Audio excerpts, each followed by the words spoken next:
मथुरा की नगरी के राधे राधे। 8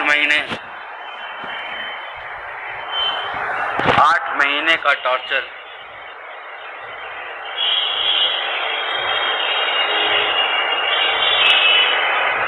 तो सबसे पहले आप सब लोगों का 138 करोड़ भारतीयों का, अपने देशवासियों का मैं शुक्रिया अदा करना चाहूँगा, धन्यवाद अदा करना चाहूँगा, जिन्होंने मेरे लिए सोशल मीडिया पे हो, चाहे दुआएं मांगी हो, चाहे प्रार्थना की हो, चाहे मंदिर गए हों, गुरुद्वारा गए हों, मस्जिदों में, चर्च में, हर जगह जहाँ से इतनी दुआएं मेरे लिए हुई हैं, मैं सोच भी नहीं सकता था कि लोग मुझे इतना चाहते हैं। आप सबका बहुत बहुत शुक्रिया। वरना तो इस बार जेल में इतनी, मतलब 5 दिन तक मुझे खाना तक नहीं दिया गया। इतना टॉर्चर किया गया, मेंटली भी और फिजिकली भी, कि क्या बताऊं आपको। अगर कहा जाए, खुद को पोषण का शिकार हो गया हूं। पैर दिखोगे कभी, अभी दिखाता हूं तो ऐसा लगेगा कि मतलब लकड़ी हो गया है, पर निकल आया बाहर। और जुडिशरी का बहुत शुक्रगुजार हूं। जुडिशरी ने एक बहुत अच्छा डिसीजन दिया है। वो मेरा ऑर्डर ले आना। जुडिशरी ने बहुत अच्छा ऑर्डर दिया है और उन्होंने साफ साफ कहा है कि डॉक्टर कफील ने जो अलीगढ़ में भाषण दिया था, वो कोई भड़काऊ भाषण नहीं था। वो देश की यूनिटी के लिए, अखंडता के लिए, एकजुटता के लिए था। और उन्होंने साफ साफ कहा है, डॉक्टर कफील ने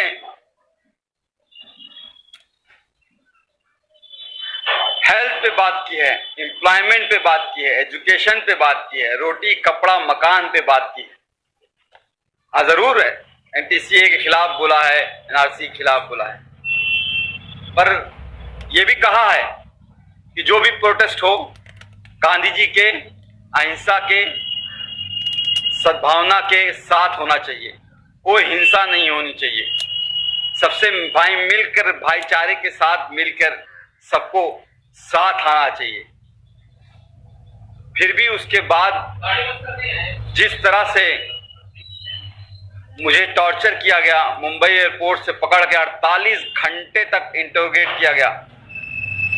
एसटीएफ की टीम ने ऐसे ऐसे सवाल पूछे, अरे आपने तो कोई पाउडर बना लिया है जिससे करोड़ों इंडियन मर जाएंगे। मैंने कहा भैया, मैं डॉक्टर हूं बच्चों का, मैं कहां से पाउडर बना लूंगा। कोरोना की बात कर रहे हैं क्या? तो आप चाइना से पूछिए। आप सरकार गिरा रहना चाहते हैं, हमारे पास फोन रिकॉर्डिंग, हमने कहा लाइए सुना दीजिए, एक भी सबूत आपके पास हो तो। मैं कोई पॉलिटिशियन तो हूं नहीं। आप जापान गए थे, मैंने कहा हाँ, पाकिस्तान क्यों नहीं बोल दिया? अरे जापान कैसे, इंडिया से बाहर कैसे जा सकता हूं जब पासपोर्ट मेरा जुडिशरी के पास जमा है। तो एक तरह से बहुत टॉर्चर किया। फिर जेल में रह के, जेल में ऐसी जहां रखा जहां पे 150 कैदी थे। वो 9 महीने का बीआरडी ऑक्सीजन ट्रेजेडी के बाद जो 9 महीने का दर्द था, उसको उससे ज्यादा, उससे कई गुना, हजारों गुना ज्यादा पतली पानी की तरह दाल, कच्ची रोटियां, वही सुबह शाम खाना है। जीना था। उम्मीद थी कि आप लोगों से दोबारा मिल सकूंगा, मुखातिब हो सकूंगा, आप लोगों से बात कर सकूंगा। और आप सबकी दुआएं काम आई। आज आपके साथ हूं फिर से दोबारा।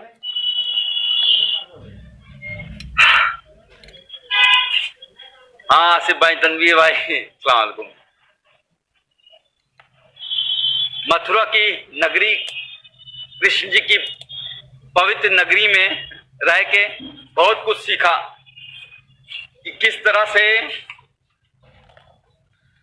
भगवान कृष्ण ने कहा है कि कभी भी किसी को धोखा नहीं देना, अपना दिल साफ रखना, यही धर्म होता है। और हम लोग रामायण देखते थे 9 बजे से 10 बजे तक, हर रोज आता था, लॉकडाउन के टाइम भी। तो उसमें भी जो उत्तर रामायण में महर्षि वाल्मीकि जी ने श्री रामचंद्र जी को जब एक बात कही थी, जब उन्होंने धनुष उठा लिया श्री लव कुश के खिलाफ ही, तो उन्होंने कहा था कि राजा का धर्म राजधर्म होता है, राजहट नहीं। पर यहां तो राजा मेरा बाल हट पे आ गया। बच्चों की जान बचाने की कितनी बड़ी सजा दोगे भाई? क्या बच्चों को जान बचाना इतना बड़ा गुनाह हो गया था? सॉरी, लोग फोन कर रहे हैं, फोन नहीं कीजिए कोई भाई, मैं कुछ देर बात कर लूं, बहुत दिनों बाद, 8 महीने बाद आपसे। राकेश चौधरी साहब शुक्रिया, वैभव पाठक थैंक यू यार, थैंक यू। इरफान खान साहब सवाल इस्लाम, आई लव यू टू। तो मैं ये कह रहा था कि महर्षि वाल्मीकि जी ने श्री रामचंद्र जी से कहा कि बाल हट मत करो। इस तरह से प्रताड़ना देना, 9 महीने उस वक्त जेल रखना, फिर बहराइच वाले कांड में भी 2 महीने जेल रखना, फिर 8 महीने इतना टॉर्चर कराना। जेल में बार बार सिर्फ यही कहा जा रहा था कि तुम उन 70 बच्चों की बात नहीं करोगे, जो 70 बच्चे ऑक्सीजन की कमी से मर गए हैं, उनकी कभी बात नहीं करोगे, उनको भूल जाओ। कैसे भूल जाऊं? अपने सामने मरते हुए उनको देखा है। कोरोना के टाइम जब इस भारत में, इंडिया में कोरोना ने एंट्री नहीं की थी, 27 जनवरी को मैंने वीडियो डाला था कोरोना पे लेके, और उस वक्त मैंने साफ साफ कहा, बताया था क्या करना है, क्या नहीं करना है, कैसे इससे बचना है। और 30 जनवरी को पहला केस इंडिया में आया। मैंने माननीय प्रधानमंत्री नरेंद्र मोदी जी को 19 मार्च को ही एक लेटर जेल से सुप्रिंटेंडेंट जी के द्वारा भिजवाया, और उसमें साफ कहा कि हम कम्युनिटी ट्रांसमिशन से बच नहीं सकते, हमारा भारत देश ऐसा है। क्योंकि मैंने पूरा भारत घूमा है, कितनी गरीबी है, एक घर में 4-4 लोग कैसे रहते हैं, एक पूरी झुग्गी झोपड़ी बस्ती होती है, हजारों लोग उसी में रहते हैं। जैदू भाई जी, तो उसमें रहते हैं, वो कैसे रहते हैं, वो कैसे दूरी, 2 गज की दूरी रहो, कह देना आसान होता है, पर वो इतना आसान नहीं है गरीबों के लिए। कितने माइग्रेंट बेचारे चलते चलते गए, ट्रेनों में दब गए। गरीबी कितनी है, आज क्या हालत हो गई है हमारे देश की।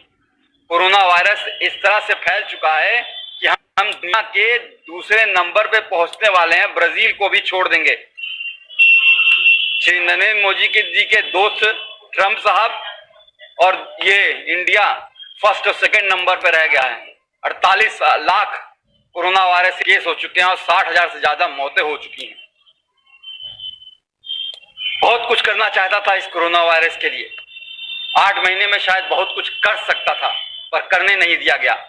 जेल में जानबूझ के मुझे इस तरह से रखा गया कि मतलब समझ लीजिए कि टॉयलेट करने के लिए आधे घंटे के लिए लाइन लगानी पड़ती थी,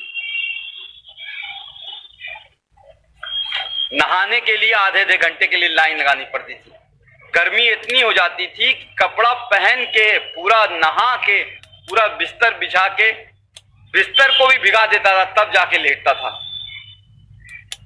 और वो 150 लोग, 534 लोगों की रहने की जगह है वो,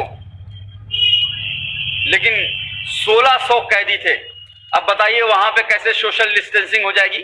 वो ख्वाब था। लोगों की सांसें, लोगों की बदबुआं, लोगों की मतलब पेशाब की महक, और एक टॉयलेट होता था, 150 लोगों के बीच एक टॉयलेट। किस तरह से जिंदगी गुजरी है। और एक बात बता दूं, सिर्फ मैं नहीं सफर किया हूं, पूरी फैमिली को हरास किया है। पूरी फैमिली को जिस तरह से प्रताड़ित किया गया है उसका कोई बयान नहीं है। गोपाल दीक्षित जी, शेखर जी, मैं हायस कर रहा हूं अपनी सेहत, अब तो कुछ बनाऊंगा। वहां तो पतली दाल से जिंदगी बस चलानी थी। तो मेरी बच्ची जो 11 महीने का था, जब चल नहीं पाता था तो उसे छोड़ गया था, आज चलता है, दौड़ता है, बोलता है। पिछली बार भी जब बीआरडी में 70 बच्चे मरे थे और उस वक्त भी बिना बात के झूठ केस में फंसा के जेल भेज दिया गया, और जब 9 महीने बाद हाई कोर्ट ने कहा कि अरे डॉक्टर कफील की कोई गलती नहीं थी, इंक्वायरी रिपोर्ट में आ गया अरे डॉक्टर कफील की कोई गलती नहीं थी, तो भी जब बाहर आया तो मैंने अपनी बच्ची को चलते हुए देखा। उस वक्त भी अपनी बच्ची जब वो को छोड़ के गया था तब भी वो 11 महीने की थी, चल नहीं पा रही थी और बड़ी हो गई थी। आज मेरे दोनों ही बच्चे, मेरे ही दोनों बच्चे, मैं खुद अपना बाप होके, मैंने दोनों बच्चे, मुझे बाप पापा का मतलब नहीं समझते हैं, अब्बूजान का मतलब नहीं समझ पाते हैं, पिताजी का मतलब नहीं समझ पाते हैं। ये दर्द है। मेरी माँ 65 साल की बूढ़ी होके हाई कोर्ट और सुप्रीम कोर्ट के चक्कर लगाती रही, तब जाके ये जीत हुई है। और जुडिशरी ने इतना अच्छा ऑर्डर किया है। एक बात और कहा दूं, एसटीएफ का शुक्रगुजार हूं कि उन्होंने मुंबई से मथुरा लाते वक्त मेरा इनकाउंटर नहीं कर दिया विकास दुबे की तरह, वरना तो शायद वो मुझे मार ही देते। लोगों की आवाज को दबाना ही इनका काम है। बहरहाल ऑर्डर आपको पढ़ के सुनाना चाहूंगा। इतना अच्छा ऑर्डर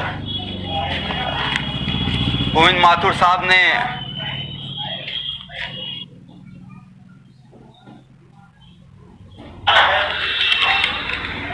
किया है। सुप्रीम कोर्ट का भी धन्यवाद करूंगा, वरना तो हाई कोर्ट में डेट पे डेट हर 14 दिन पे कैसे एक दिन कटेगा, एक घंटे कटेगा, ये सोचता था कैसे वो टाइम आएगा जब वो मैं बाहर निकल पाऊंगा, तब मेरी जज मेरी कोई बात सुनेगा। इसलिए हम लोग सुप्रीम कोर्ट, मेरी माँ